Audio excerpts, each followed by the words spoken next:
고린도후서 6장 9절에서 10절 다 찾으셨습니까?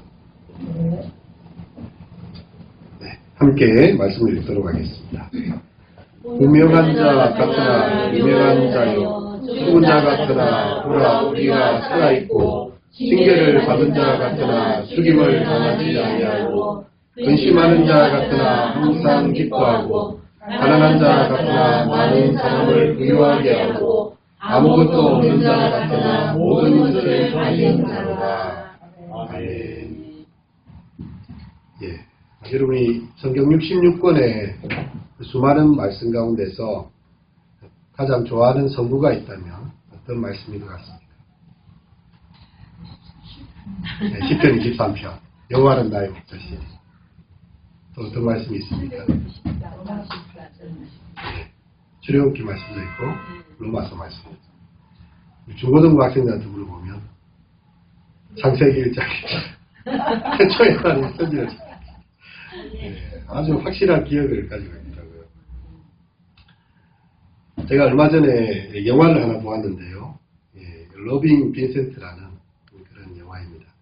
이 빈센트 반 고흐가 가장 좋아했던 성구가 오늘 방금 읽었던 이 고린도후서, 고흐가 가장 좋아했던 고린도후서 6장 9절에서 10절 말씀입니다. 이렇게 합니다. 이 빈센트의 그림을 그리는 시기가 한 8년 정도 됐고요. 그가 남긴 작품이 800점입니다. 그런데 그가 살아있는 생전에 이 팔린 작품은 단 몇 점? 딱 한 점밖에 없어요. 근데 이 거장의 천재성을 알아보고 현대에 있어서는 빈센트를 화가 중에도 아주 앞서간 화가, 인상파의 아주 대가로, 거장으로 이렇게 사람들이 생각을 하고 있고요. 이 작품을 영화를 만들기 위해서 4,000명이 화가들이 지원을 했는데 그 중에 107명을 뽑아가지고 2년 동안 고흐의 작품 중에서 130작품을 선정해서 이렇게 유화로 그림을 그려낸 그런 작품입니다. 그의 인생을 살펴보면 사실 그의 아버지는 목사였거든요. 그래가지고 말씀을 가르치는 일을 하였는데 고흐도 목회자가 되기 위해서 이렇게 노력했지만 목사 시험에 아쉽게 탈락을 했어요. 그렇다고 해서 그의 복음의 열정이 사라진 게 아니었고요. 선교사가 되어서 광부를 전도하기 위해서 탄광촌에 들어갔습니다. 여러분 그 감자 먹는 사람들이라고 좀 작품 유명한 작품 아십니까? 거기 보면 어두침침한 그 탄광촌에 그 사람들의 숙소에서 감자를 먹으면서 있는 그 사람들의 그 고독하고도 또 힘들고 고통스러운 중에도 삶을 억척스럽게 살아가는 그런 표정들이 잘 반영이 되어져 있습니다. 그가 거기 간 이유는 단 한 가지예요. 그 사람들을 섬기고 전도하기 위해서였어요. 그러다 보니까 그림을 그리게 됩니다. 자기가 다 사는 그림을 그리면서 그들의 눈에 깊이 서려 있는 아픔을 보았고, 정말 그들의 손이 뭉개지도록 일하면서 그렇게 힘든 것도 보았고요. 자신의 것들을 다 내어주면서 그런 그림들을 그리기 시작했습니다.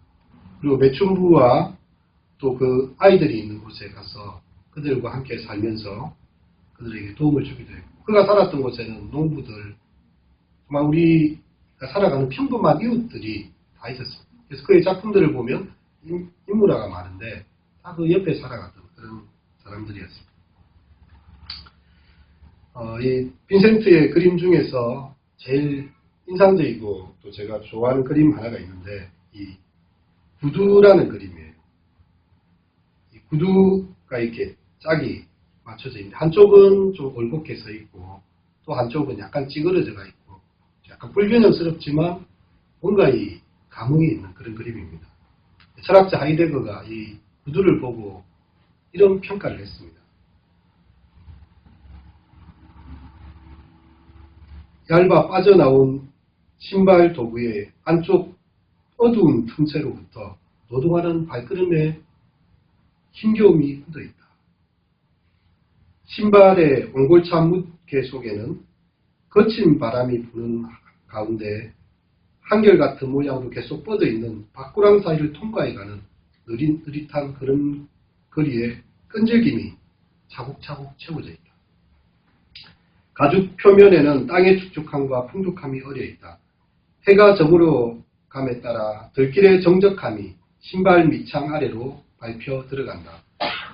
대지에 침묵하는 구름, 무르익은 곡식의 대지가 조용히 선사하는, 그리고 겨울 들판의 황량한 휴경지에서의 대지에 설명할 수 없는 거절이 이 신발 속에서 울리고 있다. 땅을 안전하게 확보하는 데에 대한 불평 없는 근심, 궁핍을 다시 넘어서는 데 대한 아른는 기쁨, 출산이 임박함에 따른 초조함, 그리고 죽음의 위협 속에서의 전율이 이 신발에 스며 있다. 그의 그 신발 하나를 보면서 많은 것들을 생각하게 하는 것입니다. 여러분, 보우가 전도사로서 사역할 때 첫 번째 설교했던 설교가 남아있는데요. 나그네의 삶이라는 설교였습니다. 그가 실제로 한 20군데 이상을 이사를 다녔고, 정말 살아가면서 그 공부한 중에도 마지막까지 자기 주변에 가장 낮은 사람들과 함께하고자 했던 그런 사람이었습니다. 여러분, 이 빈센트가 가장 좋아했던 이 성구의 말씀, 오늘 말씀을 대하면서 우리의 삶에 이 또 바울 사도가 주었던 이 메시지가 작은 공명이 되어서 우리의 마음을 울려줄 수 있기를 바랍니다. 우리 6장 9절부터 읽었지만 1절의 내용을 보면요. 하나님의 은혜를 헛되이 받지 말라라고 이야기하면서 하나님과 함께 일하는 일꾼들에 대해서, 하나님의 일꾼들에 대해서 이 본문은 그림을 그려주고 있습니다. 세상 사람들이 볼 때에 그리스도의 일꾼은 어떤 모습일까요? 무명합니다. 세상이 그 이름을 알지 못합니다. 그리고 죽은 자 같아요. 그들이 뭐 세상에서 뭔가를 살아서 막 드러내는 것이 아니라 죽어있는 그런 모습 같습니다. 징계를 받는 자와 같고 근심하는 자와 같다는 거죠. 가난하고 아무것도 없는 자와 같다. 세상의 눈으로 볼 때 그리스도의 일꾼들이 그들 눈에 뭐 이렇게 영광스럽게 보이겠습니까? 근데 바울 사도는 그 속에 있는 비밀함을 드러내고 있습니다. 그 속에 유명함이 있고 살아있음이 있고 죽임당하지 않고 항상 기뻐하고 많은 사람을 부유케 하고 모든 것을 가진 자. 굉장히 역설적이고 아이러니한 표현이 같이 얽혀 있는 것입니다. 전문맥인 고린도후서 4장 8절에서 9절을 보면요. 우리가 사방으로 우겨쌈을 당하여도 쌓이지 아니하며 답답한 일을 당하여도 낙심하지 아니하며 박해를 받아도 버림받지 아니하며 거꾸러뜨림을 당하여도 망하지 아니한다라고 이야기합니다. 세상이 알지 못하는 그런 비밀을 가진 사람들입니다. 그래서 고린도서 4장 7절에 우리가 이 보배를 질그릇에 가졌으니 이는 힘이 큰 능력은 하나님께 있고 우리에게 있지 아니함을 알리하려 함이니라. 할렐루야. 우리의 삶에서 이런 능력을 경험하고 계십니까? 사도행전 14장에 보면 바울 사도가 우리가 하나님 나라에 들어가려면 많은 환난을 겪어야 할 것입니다. 우리가 주님과 함께 영광도 받기 위해서 고난도 함께 받아야 될 것을 이야기합니다. 하나님의 백성들, 특별히 그 일꾼들이 당하는 고난은요, 나중에 많은 사람들에게 유익이 되는 것입니다. 이와 비견한 예로 우리는 구약에서 욥의 모습을 떠올려 볼 수 있습니다. 정말 많은 고통과 어려움을 당하게 되죠. 사단에게 괴롭힘을 당할 때에 욥은 하나님의 손길을 느끼고 있습니다. 하나님이 사단에게 말씀하시죠. 내가 그의 소유물을 다 내 손에 붙이노라. 왜 이런 일이 생겨났습니까? 사단이 온 땅을 두루다니다가 하나님께 오니까 하나님이 이야기하십니다. 그 땅 중에 욥을 지켜보았느냐. 그처럼 악에서 떠나고 하나님께 순전한 자가 없고 정말 내가 사랑하는 자라고 이야기하죠. 그때 사단이 하나님이 다 주셨기 때문에 그런 거지. 다 치워보십시오. 잣대고 봇대고 다 치우면 이 사람이 과연 하나님께 예배를 드릴까요? 그러니까 하나님이 욥 가능하다. 아무한테나 줄 수 있는 이야기가 아니죠. 그래서 모든 소유를 다 그에게 붙였다고 했습니다. 욥의 자녀들이 10자녀가 갑자기 잔치를 하다가 막 태풍이 와서 모든 게 다 무너지고 다 죽습니다. 수많은 양떼, 소떼, 그의 모든 재산들이 하루아침에 도적질을 당하고 불이 내려와서 삼키고 다 없어지고 맙니다. 그럼 그때 욥이 재난을 당했을 때 그가 어떤 고백을 드립니까? 주신 자도 여호와시라.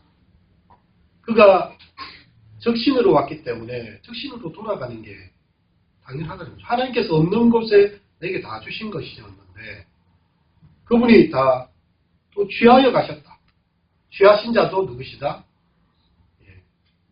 그래서 오직 여호와의 이름이 찬송을 받으시겠다.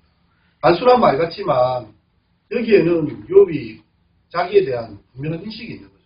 모든 것이 다 하나님께로부터 온 것이고 나에게 주신 그분이 그것을 가져가실 수도 있는 주인이시라는 것입니다.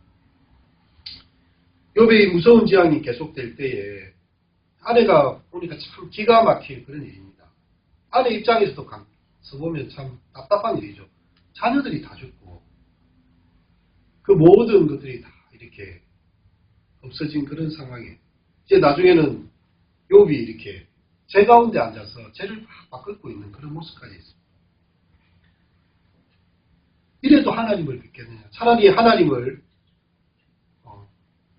저주하고 죽는 것이 낫지 않겠느냐? 이제 욥이 정말 의지할 때가 아무데도 없는 것이죠.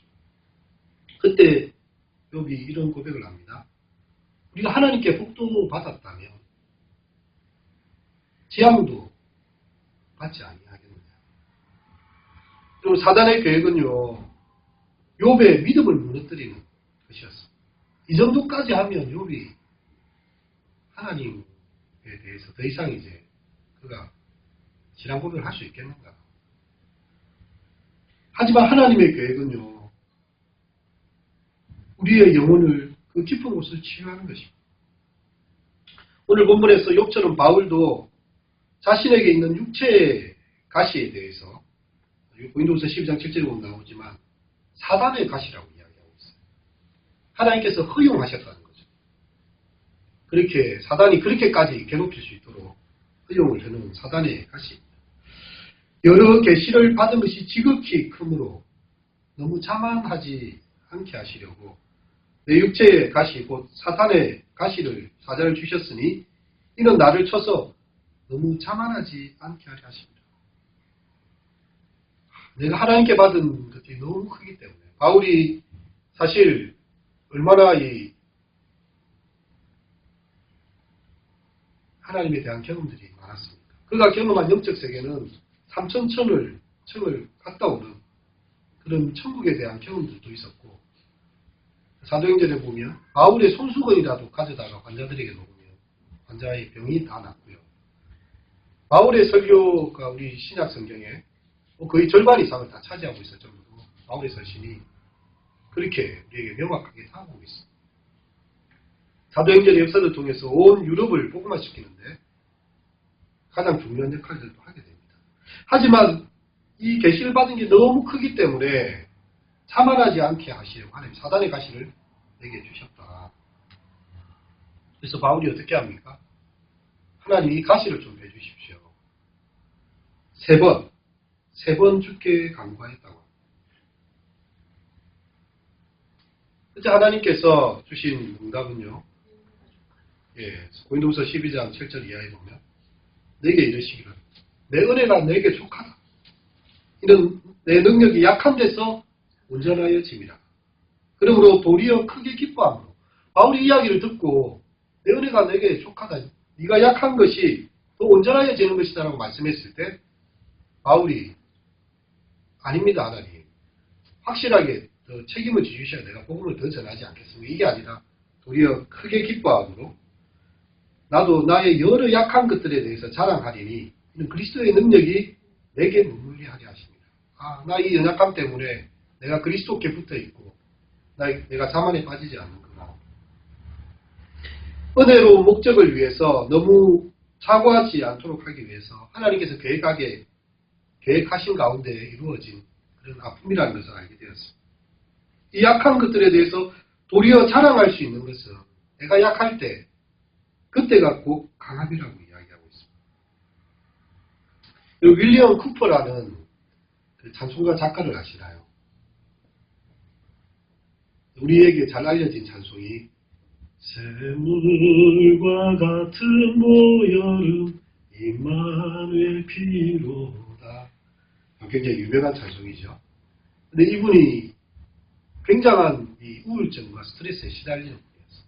정상적인 생활을 할 수 없을 정도로 그런 가운데서도 그가 이런 찬송가 시를 썼고 조나단 에드워드 시대에 굉장히 유능한 찬송가 작가였습니다. 그가 주 하나님 크신 능력이라는 찬송에서 이런 글귀를 적고 있어요. 너의 연약한 감각으로 주를 판단하지 말라.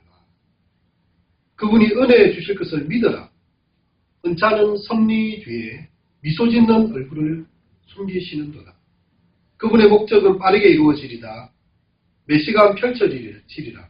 싹은 쓰디쓰지만 꽃은 달콤하리라. 하나님께서 미소를 숨기고 계시다는 거죠.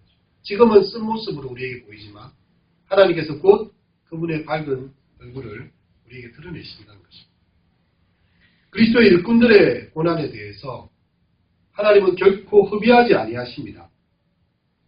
골로새서 1장 24절에 보면 내가 이제 너희를 위하여 받는 괴로움을 기뻐하고 그리스도의 남은 고난을 그의 몸된 교회를 위하여 내 육체에 채우노라. 바울은 자신의 고난 속에서 그리스도의 남은 고난을 자기 육체에 채운다고 이렇게 고백하고 있습니다. 우리 인생을 살아가는데 많은 것들을 떠나보내게 되고 이렇게 상실하게 됩니다. 사실 우리는 상실하는 것 때문에 슬퍼합니다. 저희 아들이 손가락 하나가 다쳐서 이걸 쓰지 못하고 한 달 넘게 계속 기부스를 하고 다녀야 되기 때문에 오른손을 제대로 쓸 수 없다는 것에 대한 상실감을 많이 느끼고 있습니다. 빨리 손이 나와서 피아노도 치고 싶고 게임도 하고 싶고 하고 싶은 게 많아요. 그런데 우리에게는요 이별을 통한 친밀감을 상실할 경우도 있습니다. 사랑하는 가족이 갑작스러운 사고나 질병으로 떠나보내야 되는 일도 있습니다. 수많은 폭력과 또 지진과 이런 일들을 통해서 포항에서 일어나는 사람들이 하루아침에 집을 잃고 정말 혹시 집에 들어간다 할지라도 언제 일어나올지 모를 지진 때문에 불안해하는 그런 모습, 안전함이 상실된 것입니다. 그리고 배신을 통해서 친구를 잃어버리게 되고요. 굶주림과 더위와 추위 속에서 사람들은 상실감을 느낍니다. 삶이란 이렇게 끊임없는 상실의 연속처럼 보입니다. 젊었을 때 또 우리 대학생들이나 중고등학생들에게는 그래도 꿈이 뭐냐라고 이야기하면 할 이야기가 있어요. 근데 이제 40대, 50대 된 사람한테 네 꿈이 뭐냐 이렇게 묻지 않습니다. 어떻게 잘 살고 있느냐. 어떻게 사냐.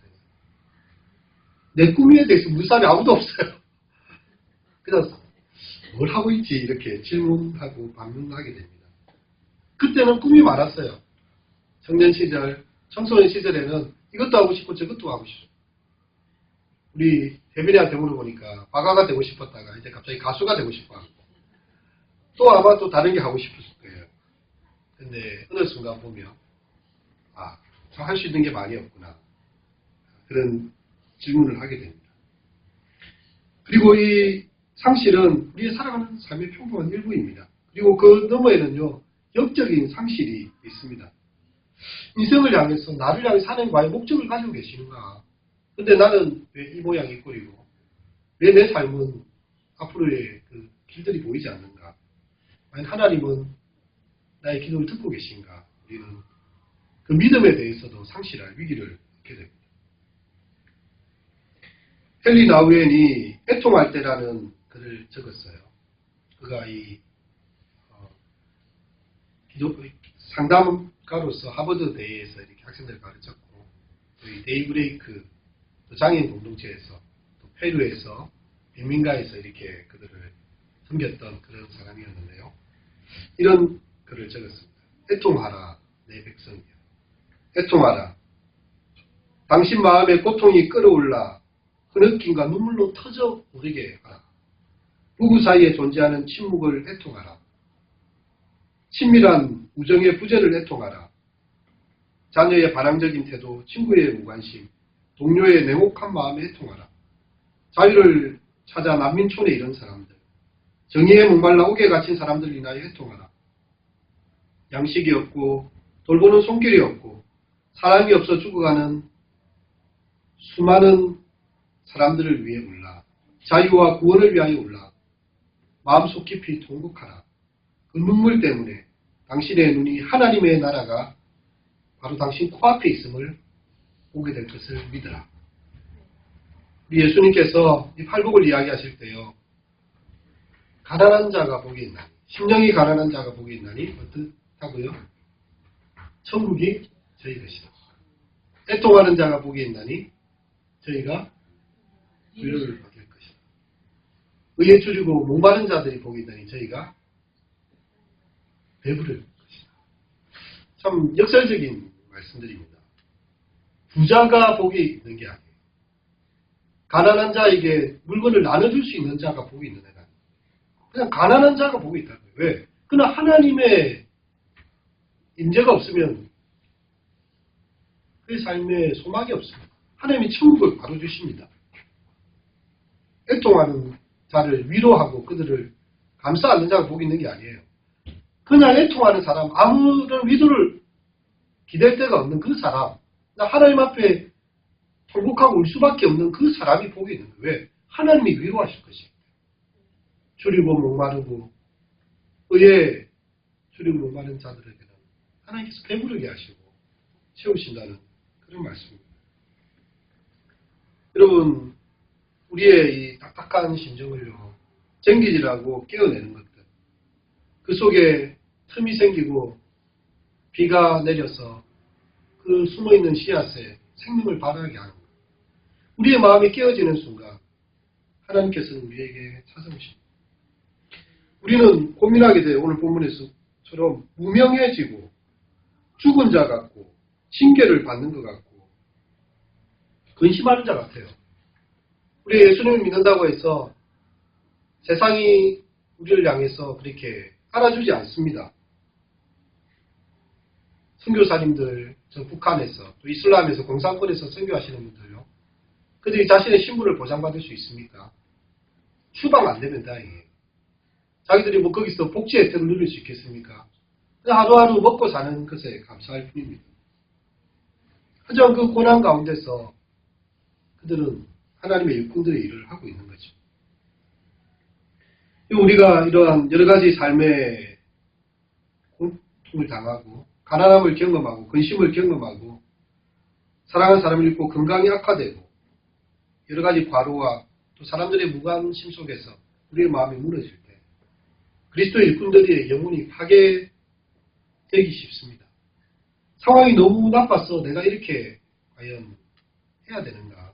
그 삶 자체를 포기하기까지 그렇게 밀려갈 수도 있습니다. 그때 우리는 질문하게 됩니다. 왜 하나님께서 자신의 백성들의 고난을 빨리 회복시켜 주시지 않는가? 왜 하나님은 그들을 고난 가운데 두시는가? 그럼 아까 이야기했지만 바울에게서도 마찬가지 아닙니까? 바울의 사단의 가시에 대해서 뭐 여러 가지 학설들이 있는데요. 그가 간질이 있어서 갑작스럽게 자기를 통제할 수 없었다. 아니면 안질이 있어가지고 너희에게 큰 글씨로 쓴 것을 보라. 왜냐하면 눈이 이렇게 예수님을 만난 순간 큰 빛에 의해서 눈이 멀었었거든요. 아나니아의 기도에 의해서 눈이 낮고 이렇게 보게 됐지만 그에게 흔적이 남아있었다. 이렇게 하는 사람도 있고 여러 학설들이 있지만요. 아니 복음을 전하는 사람이 몸이 건강하면 얼마나 좋겠습니까? 재정적으로 또 풍성해서 쓸 게 많으면 얼마나 좋겠어요. 그리고 그의 모든 환경을 하나님께서 산울로 둘러서 지켜가지고 복음 선교를 위해서 쭉쭉 뻗어갈 수 있게 파죽 지세로 그냥 모든 것을 서포팅해 주시면 얼마나 좋겠습니까? 하나님께서 그렇게 하지 않는다는 거죠. 바울의 그 기도를 내 은혜가 내게 족하도록 끝내셨다는 거죠. 왜 하나님 당신의 백성들이 가난하고 근심하는 것 같고 징계를 받는 것 같은 그런 답답함 속에 놓아두십니까? 우리가 고린도후서 1장 읽었지만 1장에 보면 그것에 대한 대답이 나와요. 심한 고난을 받아 살 소망까지 끊어요. 우리 마음에 사형 선고를 받은 줄 알았어요. 바울이 복음을 전하다 보니까 아시아에서 당한 환난 때문에 마음에 사형 선고를 받은 것 같았어요. 여러분 의사가 딱 검사를 하더만은 사형 선고를 내리기도 하죠. 아닙니다. 앞으로 뭐 몇 개월밖에 없어요. 지금 멀쩡한데 지금 갑자기 지금 이 사람이 무슨 소리를 하는 거예요. 마음이 사형 선고를 내리는 건 똑같죠. 그죠? 데이터에 의해서 통계에 의해서 이 MRI나 CT 촬영에 의해서 그럼 바울 사도가 정말 그의 마음이 사형 선고를 받은 것처럼 이제 내가 더 이상 할 수 없겠다. 심한 고난을 받아서 그 고난의 이 심함의 그 프레스가 눌림이 살 소망을 끊어지게 만드는 지경에까지 이르렀다는 거죠. 왜 하나님께서 그에게 이런 절박한 상황까지 밀어 넣으셨는가? 고린도후서 1장 9절에 그렇게 대답합니다.